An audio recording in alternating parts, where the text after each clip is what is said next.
I've just missed being with our listeners. I agree. We just have become so attached to you, the Take Two family. We absolutely love being with you, and when we're away from you, there's something missing. So I think that's a good thing, though. That shows that we are connected, especially spiritually. We all are journeying in the same direction, hopefully.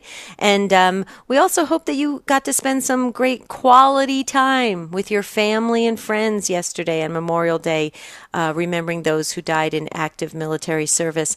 Also hope you took part in the National Day of Prayer that our president issued for permanent peace. There was at 11 a.m. local time.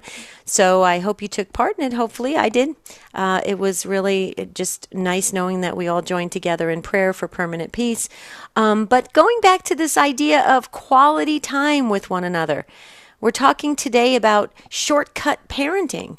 And what does that mean? Are we spending quantity or quality time with our kids? Studies are showing, Jerry, that parents are spending much more time with their kids now than they did in the 1950s and 1960s when we grew up. And so that's a good thing. But what kind of time is it? And is there some shortcuts that maybe you're taking, not even realizing it, that could be stopping the spiritual development of your children? Because remember, our families are the domestic church. And so in our families is when we nurture and support our children to grow in their faith and to go out in the world and be Christ in the world. It's an exciting topic, Jerry, and I think it's going to be a very active show.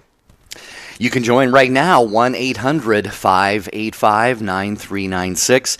And as always, we encourage you, if you have something that you think you'd like to contribute to the discussion, a question, your own comment, your own experience, don't wait until halfway or three-fourths of the way through the show. You very well may not get on, but we want to hear from you because you really teach us and you teach each other. It's really a learning experience on Take Two with Jerry and Debbie. 1-800-585-9396. And I think this is a timely topic, Debbie, as summer's just around the corner. Schools are getting out. Routines are going to be changing.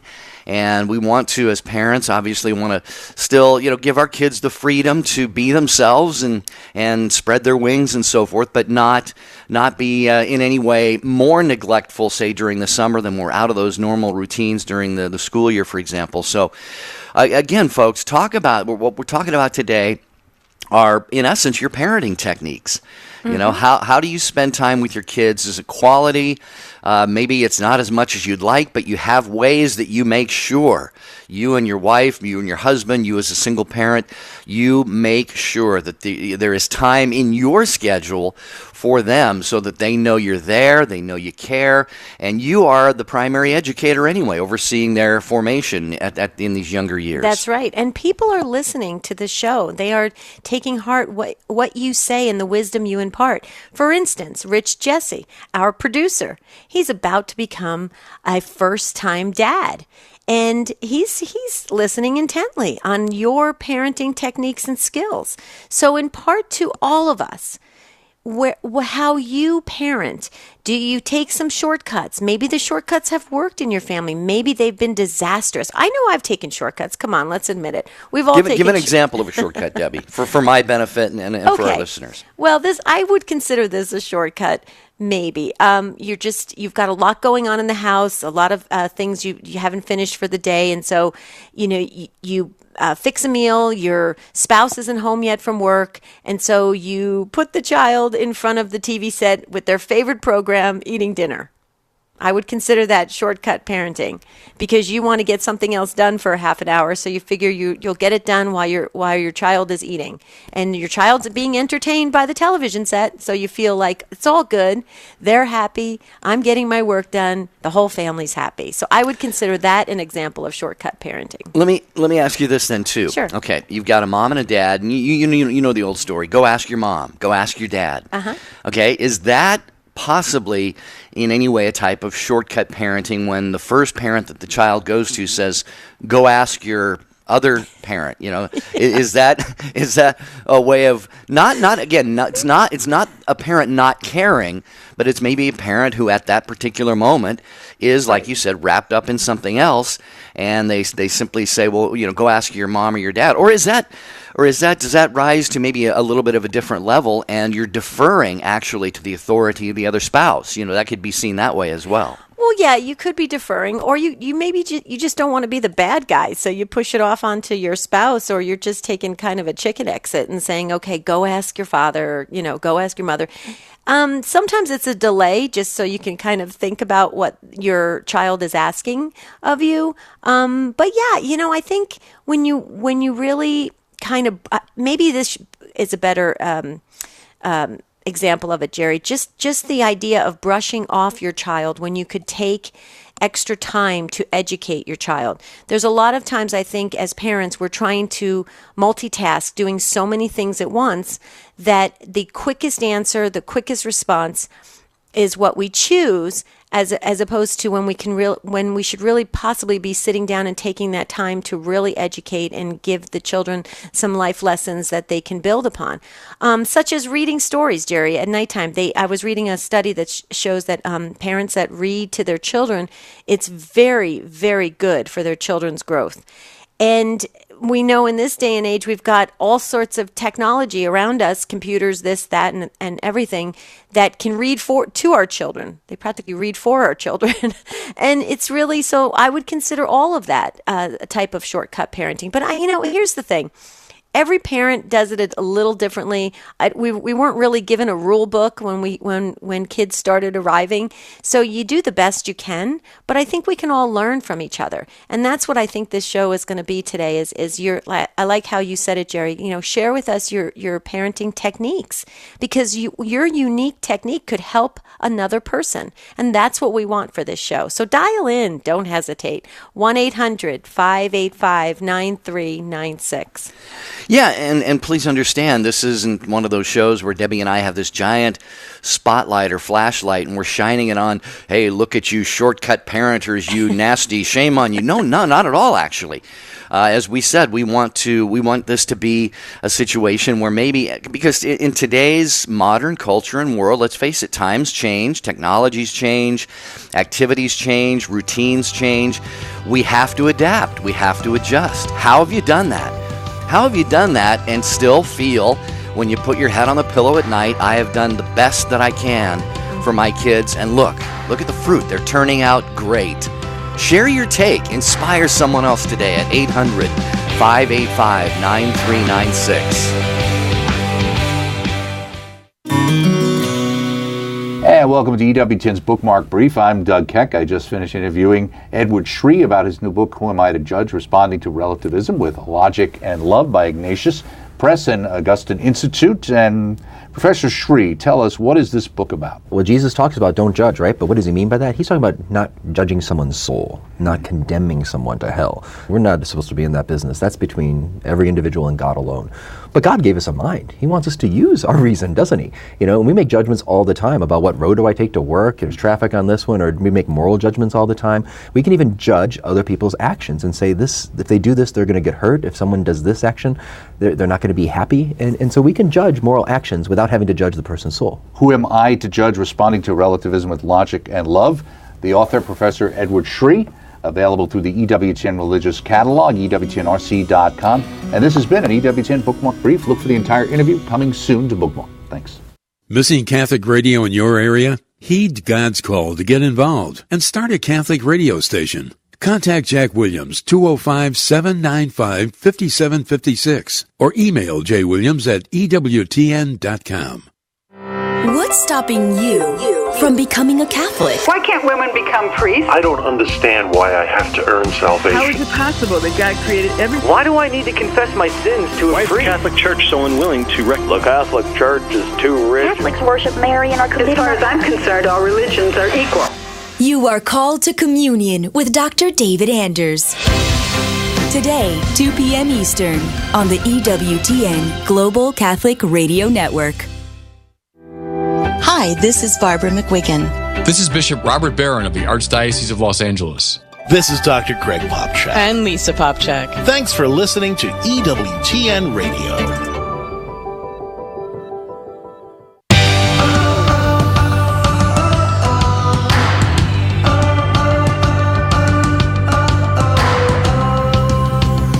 so glad you're with us on Take Two with Jerry and Debbie. This is your show. This is where you drive the show. So if you have something to say, now's the time to say it. Don't hesitate. Don't wait.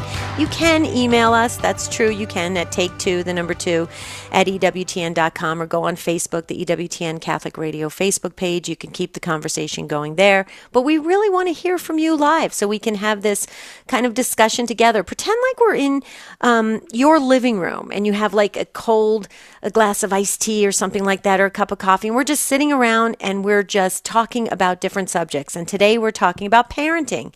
So we want to hear your advice, your wisdom. 1-800-585-9396. Okay, Christina has something to impart to us. Thank you, Christina, for coming in very quickly from Dallas, Texas, listening on EWTN.com. Hi, Christina. Welcome to Take Two. Hi, thank you so much. I mean, this just speaks to my heart because I do wake up in the middle of the night and have a hard time falling back to sleep, and I start worrying about my kids.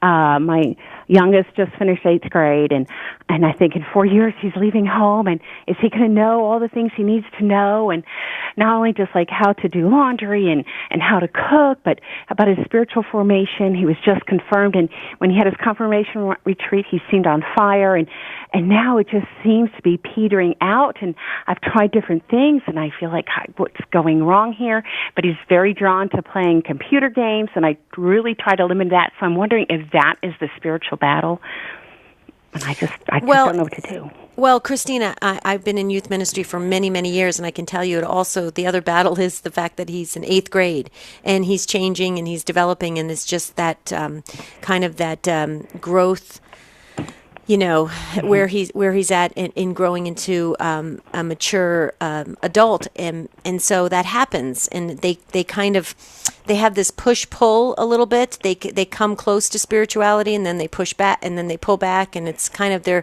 kind of flexing to try and gain their own independence in where they're at. Mm-hmm. So it's a very common thing. I just wanted to let you know. But I can tell you this, though. A lot of vocations come out of 5th and 6th and 7th and 8th grade levels, which means that they are deeply reflecting on things, even though they may not be expressing it or they may not be showing an outward interest in Catholicism or Christianity. They are deeply reflecting on it. And so the seeds you have planted will benefit. They will help, whether they help throughout their whole entire life, or sometimes children do stray a little bit but come back because that firm foundation has been laid in them. And here's the thing. It sounds like you are such a beautiful mom that wants the best for your children, and you are doing so much to try and equip them in their faith walk and also in the world. So you should take comfort in that you're doing that. You're never really going to know if you've done everything you can possibly do to make sure that they're on fire for the Lord. But it sounds like you're doing great work, Christina. It really does. Thank you. I would just toss in, and Christina, you know this, and Debbie's, the two of you already in your conversation here have alluded to this, but I think you mentioned it, Christina, and that is just the divine input element of all of this. Kids are on loan from God. We as parents are stewards of children, and your concern is very, very noble. It absolutely is, and I just wish we had a world where there was more of that and a little less of some of the out-of-contact parenting that we have, or a lot of parents just thinking, well, my kids are going to be okay no matter what they're exposed to and so forth. You have an obvious concern. And I just think at the end of the day, hopefully, and it sounds like you can go to bed at night, lay your head on the pillow, and say to yourself and to God, I did my best, God. I did my part. Reminds me of what the saying that's attributed, I think, to Pope St. John the 23rd. At the end of the day, he would say, okay, Lord, I led the church all day long. I'm going to bed. It's your turn now. And he had that freedom, though, Christina. He had that freedom that you need to have, and all parents do, that you do all that you can. And at the end of the day, you say, Lord, I've done my part, and I thank you for the grace and the energy and the strength to do that. Now I'm going to turn them over to you, because really it is ultimately you who form and shape them and protect them anyway. Does that sound reasonable? Yes, it sounds reasonable. It's hard, I think, for me to put it into practice. Yes, you're right. I have to trust more. Yeah, absolutely. And that adolescent age is a tough age. It really is, because we're not sure what they're really feeling. The other thing too is, it sounds like you have him in an active youth ministry program. Do you, Christina? Yes, he's been going, and also a very he goes to a Catholic school where they have excellent instruction and excellent guidance in the moral life, and so. Mm-hmm. I can't think of a better place to put him. But. Right. See, you've done everything. You've laid that beautiful Christian foundation. I mean, you've done everything. The other thing too is that the fact that you're practicing it on a regular basis. He's in Catholic school. He's doing all of that with youth ministry. If in fact he's growing and he goes out into the world and he's met with a lot of the things that are happening in the world, he'll know to go back to his roots. That's typically what happens. Is that our teens, whenever they get hit with some of the things that happen in the world, they'll know to go back. Maybe they'll go to adoration, or they'll pick up a rosary, or they'll look at the lives of the saints. They know to go back if that foundation has been exposed to them. And it sounds like, Christina, you're doing everything so beautifully. So you're right. The trust, we all have to have that. And it's something that I practice every single day. I have Jesus, I trust in you. I'm looking at the Divine Mercy picture right above my office here. And I say that probably 100 times a day. Jesus, I trust in you. People might think I have serious, OCD disorder or something, because I say it so many times. Well, if you've got an OCD problem, that's one of the best a good one ones to have. But Christina, I would say at this point, I think, and you probably know this, but go easy on yourself as well. Yes. You're doing a great job, like Debbie said, and if you, and I'm not saying you're doing this, but if you get to the point where you're overly concerned about it could steal your peace a little bit. And God has your kids right where He wants them, and He's got you right where He wants you in their lives. So it sounds like a great deal going on to us. Well, thank you. Thank you for the encouragement. You're very welcome. You're awesome, Christina. Thank you for calling in. We really appreciate it. Okay, God bless you. Bye-bye. Thank you. God bless you. Okay, if you'd like to get in on this conversation, we're talking about parenting. What are your parenting techniques? We started off the show talking about shortcut parenting. I mean, do you take those shortcuts because you have other things happening, you're multitasking or something of that nature? We want to hear from you, and what's your wisdom on this? We're trying to learn together, because we're like I said at the beginning of the show, we didn't really get handed a manual that said exactly, okay, follow this step, now move to this step when you're parenting. You kind of just go with your heart. You kind of just give over your heart actually to your children and try your very, very best. But we want to hear what worked for you. 1-800-585-9396, or what didn't work. Okay? Yeah. And again, they say the old saying, necessity is the mother of invention. And in today's culture, in today's societal climate, in today's family makeup and how busy the family is, maybe you have created your own very healthy, very wholesome shortcuts, or at least different kinds of techniques that may not have been employed so fruitfully a generation or two ago. Maybe you have found some things that work, and you could really lighten the burden for some other parents who are listening right now. So this is when we teach each other and we all learn together on Take Two at 800-585-9396. We're on Archangel Radio. Thanks to all the great folks there in Mobile, Alabama. Deacon Hank is up next here on Take Two with Jerry and Debbie. Hi, Deacon. Welcome. How are you? Doing better now that you called, sir. Thank you. Okay. Love your show. You have a wonderful show, but as an old man with 5 children, and my oldest is in the 60s, I think we worry too much today about parenting in the sense of shortcuts and what we should do. I would say we have to understand that children are going to imitate us. So what our motivation should be is we want them to be like we are. If we respect Christ, if we go to church, we say our prayers, our rosary, what have you. You can't tell a child don't smoke and you're sitting there with a cigarette, or don't drink and you're sitting there with a beer in your hand. So I think the parenting technique, I go way back in the 40s and 50s, was to have your children do what you do. You respect God. And if you do that in front of them, pray in front of them, be a good parent in front of them, they'll take up that position in their life. Does that make sense? Oh, absolutely, Absolutely. Deacon. Oh, my goodness. So, Deacon, did you hear Christina's call right before you? And she was sharing how she's doing everything to really impart the faith to her. I did catch part of it, and I think young people today worry too much with trying to find ways. Well, the way is you. You're the parent, and you're the one that has to love them, nurture them. Mm-hmm.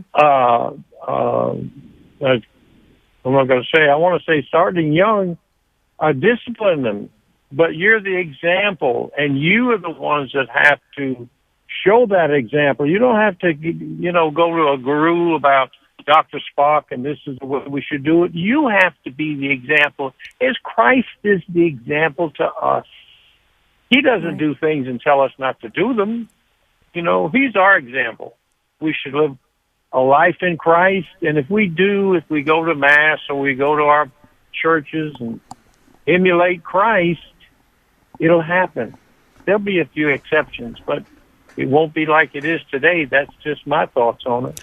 Well, Deacon, I have this saying that I've said for many, many years. See what you think of this. And it really is what you're saying, and that is parents just need to parent matter-of-factly. And what I mean by that is we don't go to church on Sunday with a lot of pomp and circumstance. We just simply go. As a family, this is what we do. As a family, we pray before meals. As a family, kids, you're in the house by 9 o'clock at night. Kids, you're not dating until, you just live the faith in such a matter-of-fact way that the kids are going to look at you and go, this is just part of who mom and dad are. And they're going to, I think, assimilate that into their lives. Again, it's not laid down with, it is laid down in a sense with formality and structure, but it doesn't look that way. Does that make sense, Debbie? If we just do it, I think what Deacon Hank is saying is the kids are just going to go, when they become adults, they're going to see this is just how we live life, and they're going to pass that on to their kids. Right, and especially if you live it with a sense of joy. Wouldn't you agree with that, Deacon? Oh, certainly. Let me ask you a question. You tell me, what age should you start really correcting your child? What age?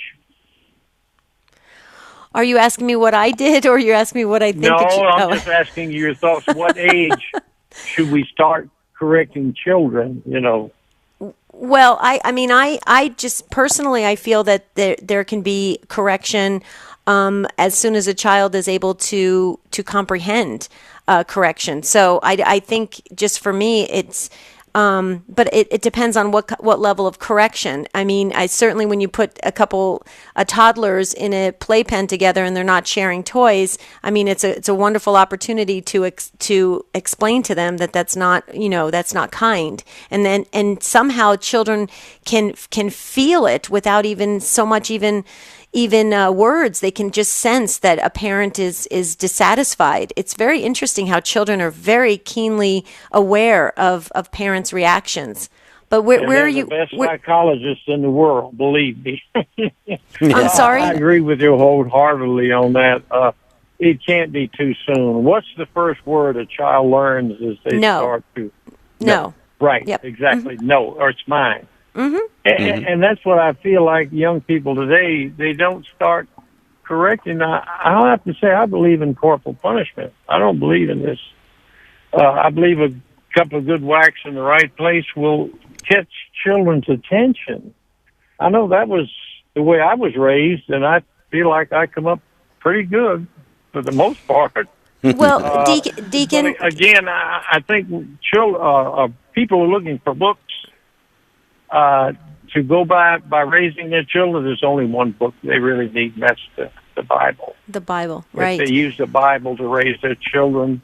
And the biggest thing I would have to say is you have to be an example for them. You cannot live a dissolute life, and expect them to turn out good. You've got to live a good Christian life, loving God.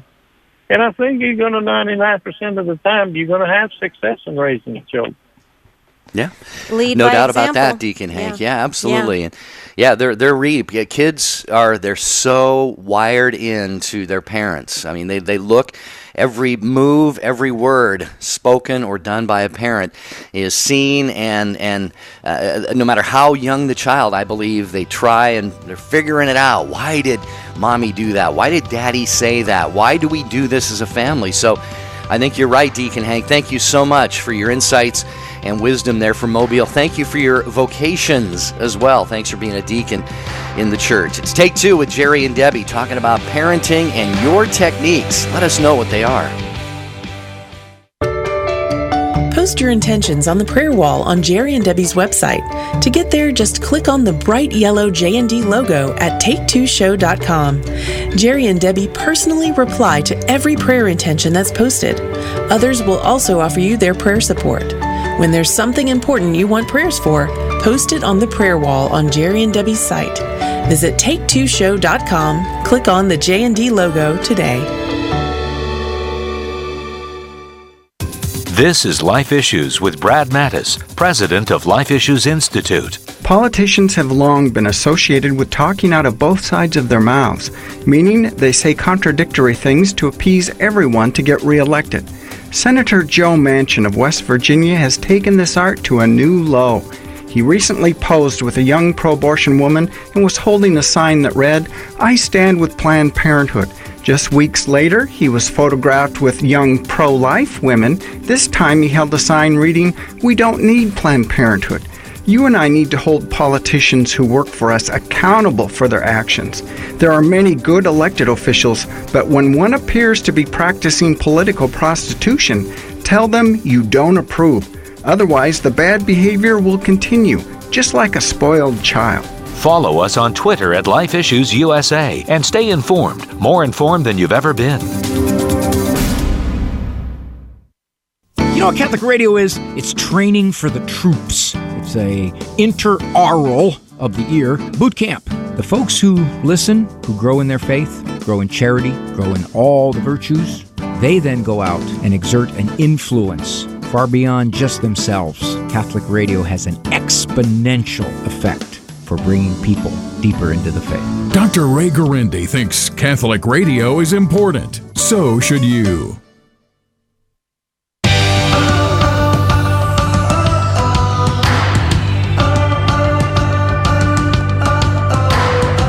Great call from Deacon Hank. Thank you again, Deacon. That was just amazing. You really just helped us with your wisdom, and you sound like such a great father. And again, thank you for your vocation to the diaconate. Okay, up next. Oh, wait a minute. There's an open phone line. I think it has your name on it. Come on, call in 1-800-585-9396. Share with us your parenting technique. We want to hear from you. Rachel, you're up next in Ohio. Welcome, Rachel, to Take Two. Hi. I have a daughter.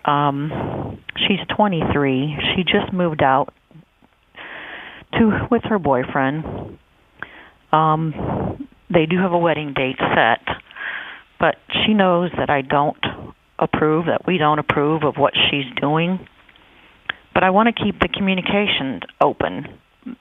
She knows on both sides how I feel, that this is wrong, but I still love you. But so I don't know how far to keep that. I mean, she still lives in the same town as we do. Mm-hmm. Mm-hmm. Have you talked to your parish priest about it, Rachel? Not yet, no. You might just want to talk to someone you really trust at the church, and I'll share with you, because you're not alone. There's a lot of families like this. Mm-hmm. And you said that your daughter has a wedding date set. Is she in preparation at the church, or is this going to be a ceremony outside of the church? Well, he's not Catholic, and she has told me that she doesn't want to make him become Catholic. Yeah, so that's what I figured. She did talk to a deacon, and the deacon said that he would marry them. Oh, so the deacon will marry them in the church? Yeah. Okay. So that is encouraging. Yeah. That's very encouraging. So at least she did speak to a deacon, and that's wonderful. And are you close to this same deacon as well? Yes, I know him pretty well. Is it something you can just share with him your concerns about the fact that she is living with the boyfriend before the marriage and maybe get some encouraging words from him as well. I mean, it's a tough position to be in. I mean, it's really tough, the position you're in. But the good, you have to build upon the elements that are showing themselves. Your daughter at least is willing to have a mass or a ceremony in the church. That's huge. That's huge. Mm-hmm. And so that's one step that she's still staying tied into the church. I always try to look for those elements that keep the person tied into their faith because it's their home. And so I really commend your daughter for wanting to do that, because a lot of times, especially at her age, at 23, especially when the boyfriend is not Catholic, they just go off and they do some kind of destination wedding or something like that. And that's really sad, because then there's a real disconnect. But it sounds like your daughter still wants to be connected to her faith. Mm-hmm. Am I reading that right or no? Yeah. Yes. Okay. What do you think, Jerry? Well, yeah, I mean, like you said, I think it's beautiful. It is noble. You've obviously, Rachel, planted seeds in your daughter as she has grown up, and those seeds are starting to flower in the form of faith. They are not fully formed, obviously, because she apparently does not see anything improper about living with a boyfriend before they do get married. It's a beautiful thing that they have that wedding date, and it's going to be in the church, and so grace will be there. The only thing that would concern me a little bit is from a pastoral standpoint. A lot of people would say, and I would not disagree with this, that there should be some encouragement for the two of them to live separately leading up to the time of their marriage, which really is not asking that much, because it's probably not that far down the road, probably a matter of a few months. And I just think it would be a beautiful, not only the right thing, but beautiful symbolically as well, because then there is that true coming together, whereas you're kind of already pretending that something is in place that is not in place, and that is the marital vows. So I don't know if that's been discussed, Rachel, at all, about having them live apart until the wedding ceremony, wedding day. Yeah, actually, her aunt even talked to her, and she told her at the time, well, yeah, we'll think about waiting, and it didn't happen. No. Okay. Well, see, that's why I asked you about the deacon, because I'm wondering if maybe the deacon is offering her some encouragement to do exactly what Jerry's just saying. Because here's the other thing, too, is, I'm sure you've read the statistics that people that live together before marriage, it's a higher divorce rate. Yes, and I've told her this. Mm-hmm. So do you know if the deacon is kind of encouraging them to maybe to kind of stay separate before the marriage, or do you not know what's happening with the council there? He has not talked to them yet. Okay. Well, it sounds like you still have the communication lines open, and you can hear it in your voice. You sound very frustrated with it. Yeah, and I just don't know how much support, or how far, should I stay away? Should I support her? Everything. I don't. Well, okay, so I think what you're asking is like, should you maybe put your foot down and say, listen, I'm not going to be a part of this if you're living with your boyfriend? Is that what you're kind of asking? Yeah, and I don't think I want to do that, but should I? Like I said, we still live in the same town. Should I just not ever go over there, just talk to her, but not go there? I don't know. Well, this is just me personally. I go back to the deacon or your priest or somebody at your church that you trust for that pastoral guidance, because here's why. You want to make sure you prayerfully discern what's the best route for your daughter's spirituality as well. So you want to, a lot of times people will draw a hard line in the sand, but they don't realize that when they do that, and it's tough love, and I agree that sometimes it works, sometimes it doesn't. It pushes the person further away. So that's why you want to try to lean on people that can give you that pastoral guidance, that know you, that know your daughter, that know your situation, that know your daughter's boyfriend situation and everything.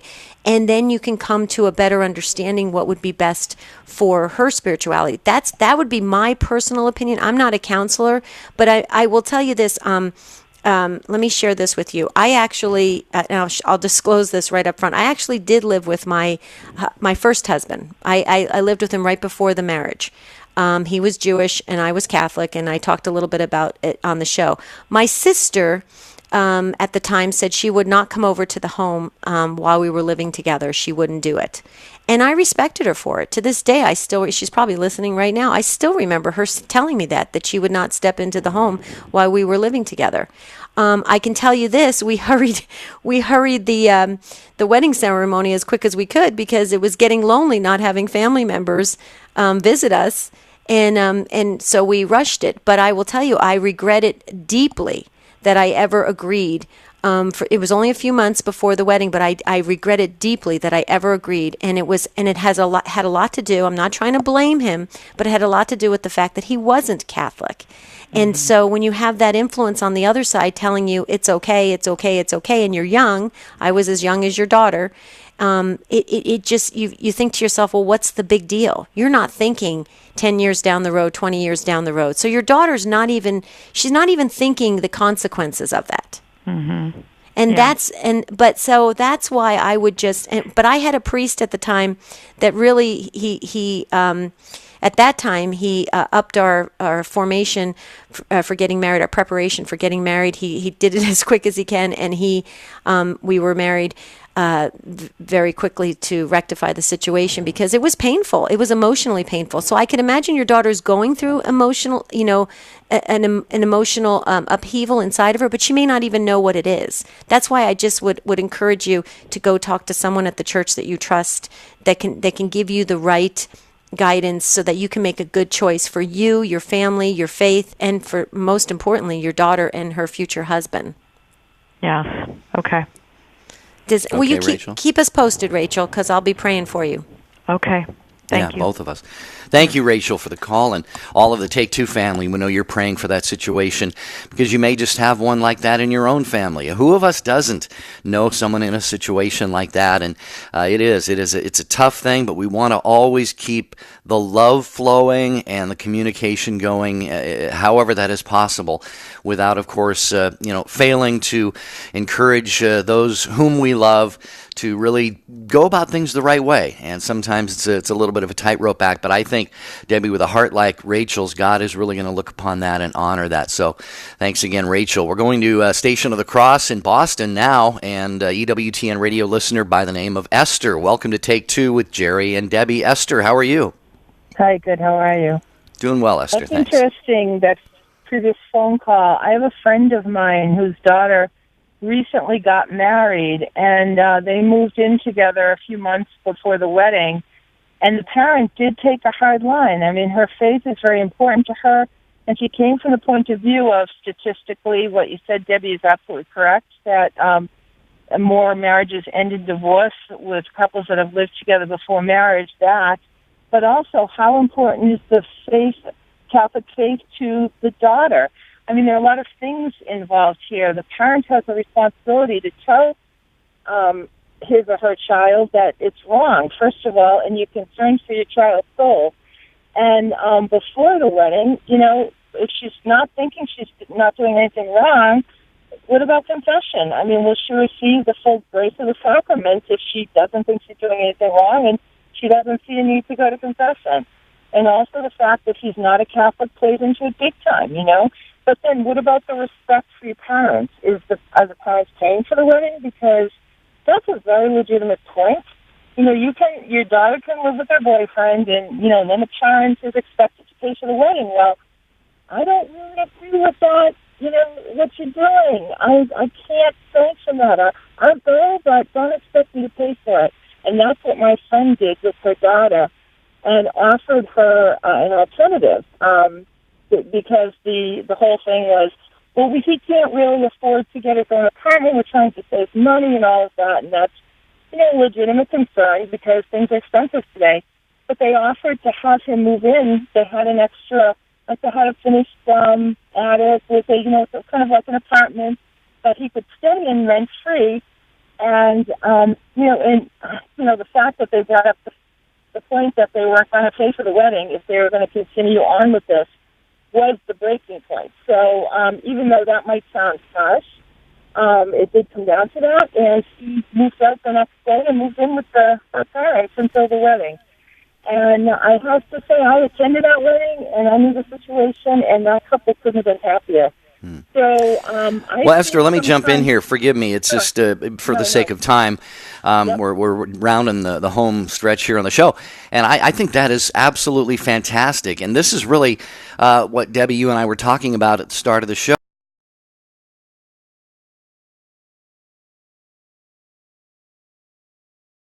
I want